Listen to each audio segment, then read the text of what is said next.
to Caitlin Clark. Okay, Caitlin Clark led the way with 24 points, 9 assists, 4 rebounds. Okay, I thought Caitlin Clark played an excellent floor game. The one thing that's missing from Caitlin Clark in these games is the 3-point shot. Caitlin Clark put up 24 points, came incredibly close to a double-double, made crucial plays, delivered under pressure, and yet, that still wasn't the main takeaway for Fever fans once the game ended. That is because just moments after Indiana managed to scrape by with a messy victory against Los Angeles, social media completely erupted, with fans convinced that a single sequence altered the entire narrative. Initially, the night felt like cause for celebration. Caitlin Clark played with an aggressive, confident, and focused edge, the exact version of Clark that Indiana supporters had been longing to witness. Following a string of injuries, endless criticism, and all the drama surrounding Indiana, people truly believed this would be the game where Clark took complete control. For a good stretch of time, it seemed like that was exactly what was happening. Right from the opening tip, Clark was on the attack. Long-range buckets, a relentless pace, incredible energy. Whenever Indiana needed a spark, Caitlin Clark stepped up. You could feel the excitement building throughout the arena. Even Los Angeles seemed rattled by it. After all, when Clark catches fire early in a matchup, the entire dynamic shifts. But then, the game took a turn for the worse. It got incredibly sloppy. Even though Clark was putting together one of her most impressive outings yet, Indiana just couldn't break the game open, plagued by missed chances, broken plays, and a chaotic offense that left fans feeling increasingly anxious. That was when a specific moment went viral across social media. One single play, one quick sequence, one telling reaction, and suddenly, everything boiled over. Fans were absolutely convinced that Kelsey Mitchell looked right past Caitlin Clark. Almost instantly, video clips began flooding the internet, featuring slow-motion breakdowns and zoomed-in angles analyzing every single movement on that possession. According to the online community, Clark was standing completely uncovered during a crucial stretch, but the ball never came her way. Instead, the play moved in a completely different direction. Once the fan base noticed it, the backlash was instant. Pass it to Clark. She was wide open. What are they even doing out there? Comments like those immediately overwhelmed social media platforms. To be fair, the emotional outcry escalated quickly. Supporters already felt like Clark had spent this entire debut season battling immense pressure from all sides, enduring hard fouls, defensive traps, heavy media scrutiny, and nagging injuries. Now, fans were convinced she was dealing with an entirely new obstacle: internal frustration within her own team's offense. Then, yet another clip began circulating everywhere, with the broadcast cameras locking onto Clark right after that specific play ended. Scored 20 and 19 in the third and fourth quarters respectively, gave up 26 in the fourth quarter of this game, and escaped in LA. Escape from LA. That was a movie, right? Starring Kurt Russell. Caitlin Clark tonight, 9 of 17. She still cannot find her three-point shot. I don't know what's going on. I think that's something that's consistent, in my opinion, with an injury of some sort. Whether it's lower body, whether it's a back, whatever it is. By the way, Lexi Hull now wearing a back brace. I was in the Ben Daniel podcast chat tonight. We were joking. They're going to end up having the whole team in a brace if we're not careful. 9 of 17, 1 of 7 from three-point range, 9 assists, 24 points for Caitlin Clark. Kelsey Mitchell, 23 points, 9 of 17, 3 of 9 from three-point range. Sophie added in some valuable points tonight. She had 7 rebounds, 12 points. Monique Billings, 8 rebounds, 9 points in this ball game. Fans felt they could see the irritation on her face right away. It wasn't anything dramatic. There was no shouting or making a scene. Still, supporters insisted that Clark looked visibly bothered. Perhaps disappointed, or maybe just completely worn out. Once people started reviewing the footage in slow motion, The conspiracy theories spread like wildfire. In the meantime, the action on the court only seemed to get tighter and tighter. Los Angeles simply refused to back down. Indiana kept making unforced errors. Suddenly, what should have been an easy, comfortable victory for the Fever transformed into another incredibly stressful nail-biter. Then, Kelsey Plum's name entered the mix.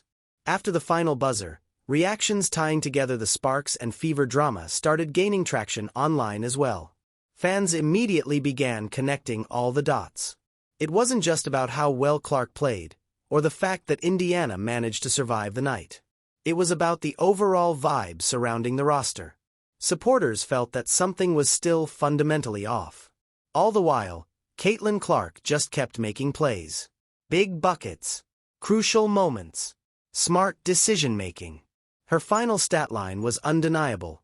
24 points and nearly a double-double. It was a true superstar effort. Strangely enough, though, hardly anyone was talking about her numbers. Fans were completely fixated on a totally different issue. The team chemistry. Or rather, the distinct lack of chemistry they believed they were witnessing. Soon, major sports pages began sharing side-by-side video comparisons. Clark standing open, Clark calling for the ball, Clark left waiting. Dribble it and look to get a bucket, and she does it well. Hey, to her credit, she can score the basketball. But at some point, you're going to have to do a little bit more. But hey, it is what it is, man. Caitlin will handle the rest. Kelsey Mitchell had 23 points on 9 of 17. I liked what I saw from Monique Billings out there in her debut. 9 points. She was 1 of 1 from 3. She had 8 rebounds, 2 assists, 2 of 4 from the floor. I would like to see her convert all of her layups, but I'm not going to complain about what she brought in her debut. I like the fact that when Monique Billings gets a rebound, she gives the ball to Caitlin Clark, unlike Natasha Howard, who's trying to be a point forward and get the rebound and wave off Caitlin and bring the ball up. No. Monique Billings doesn't do that, so she's good with me. Love the game. Sophie Cunningham had 12.7 rebounds. She was everywhere defensively. Really good game from Sophie Cunningham. Ty Harris came off the bench, played 16 minutes. She has 7 points, 3 assists. I'm gonna be real, Ty Harris. Don't get too cute looking Caitlin off. Don't get too cute looking Caitlin off. Okay, I could clearly see why Stephanie White is playing you, because you can make shots. That's what I see. You can make shots. That's why I guess you're playing over Raven Johnson. I still might prefer Raven Johnson, but Raven Johnson don't give you nothing on offense. So it kind of seems like Stephanie White's gonna go with Ty Harris. But don't start looking Caitlin off too much in the half court. I don't want to see that no more. Ty Harris played okay today. Dantas struggled, 1 of 4 from 3. If Dantas not making her 3, she can't bring you nothing. Michaela Timpson only played 9 minutes. Maisha Hines Allen played 11 minutes. Overall, I thought it was an okay game from the Fever. I thought they let this team stick around way too long. They should, but the Sparks is bad. That's a bad team. I'm going to be honest with you. That's a really bad team. I don't know what their GM was thinking, getting rid of Rakia Jackson and Sarah Ashley Barker and all that. I don't know what their GM was thinking. Ariel Atkins was awful. Ariel Atkins was terrible today. And I'm going to be honest with you, I can't remember the last time I watched Ariel Atkins play good basketball. I don't know what that Sparks GM was doing, but this roster looks atrocious. Ray Burrell stinks. I just got to keep it real. Ray Burrell's not good, y'all. Ray Burrell, she's okay, but she's long, but she's not good to me. I'm sorry. She's toolsy, but she's not good. But Kelsey Plum did her thing, 25 points. She had a big fourth quarter. De'Arica Hamby had 16 points on 6 of 8. Caitlin Clark, man. Caitlin Clark, I think, is the best player in the league. Caitlin Clark has to find her three-point shot. I'm telling you, once she finds her three-point shot, it's over. It's over. And I don't know what Stephanie White has done. She's not making threes right now. Supporters immediately pointed to those videos as definitive proof. Proof that a much larger issue was brewing behind the scenes. Why does this keep happening? Clark is constantly being looked over. She is literally putting this team on her back. Those kinds of reactions spread like wildfire across the internet. Honestly, the waves of criticism became impossible for anyone to ignore. Then, another moment pushed the fanbase completely over the edge. Deep into the game, cameras caught Clark looking visibly disheartened after yet another messy, disorganized offensive possession by the Fever. That snippet went viral in an instant. Suddenly, the narrative shifted entirely. Fans no longer seemed to care all that much about the actual win. Sure, Indiana escaped with a victory, and yes, Clark put on a show. But supporters believed they were watching a much more significant storyline play out, a superstar carrying her team while internal frustrations quietly mount. Meanwhile, Sophie Cunningham and Lexi Hall found themselves receiving a wave of online appreciation once again. Fans went out of their way to praise players who bring positive emotional energy and show visible encouragement toward Clark. Conversely, the criticism aimed at other areas of the roster only grew more intense. This led to the biggest concern of all.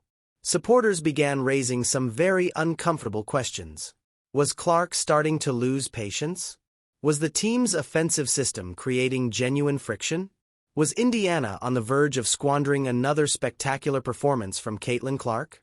Once those debates began trending, the internet absolutely exploded, because fans recognized that Caitlin Clark isn't just an ordinary player anymore. Every single reaction is scrutinized. Every facial expression is analyzed.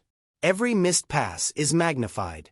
Even after Clark delivered 24 points in a gritty, messy victory for the Fever, fans walk away believing they witnessed something far bigger than a standard basketball game.